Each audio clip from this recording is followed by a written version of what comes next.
shelter is always going to be a necessity for all of us.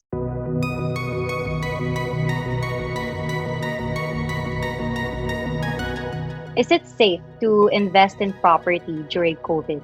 Yes, if you are in a position to invest, it is still a good time to look into properties now because properties in general are hard assets that hold value over time.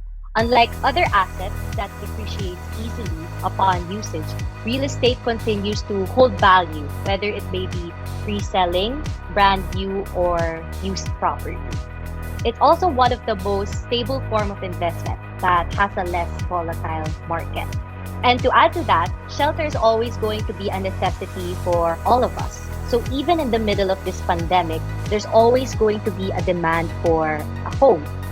Because if there's one thing that I realized during this quarantine, having a house or a safe place to live in is what we all need to protect ourselves and our families.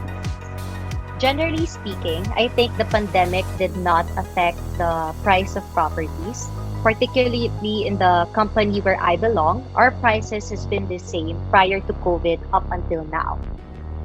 What I can say is though that property developers understand the situation and they have become more considerate towards our buyers by providing several payment terms or options that will best suit their requirements. And this may be through spreading the down payment or having lighter monthly amortization or other special terms.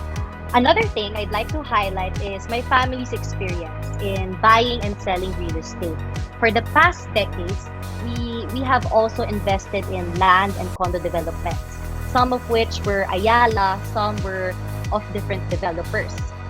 Like all prices, they have their own unique characteristics. My family, who has experienced the 1997 Asian financial crisis and the 2008 global recession, I mean, it may not be comparable to the health crisis now, but what I can share with you is that all the investments we made during these times have still grown their value throughout the years.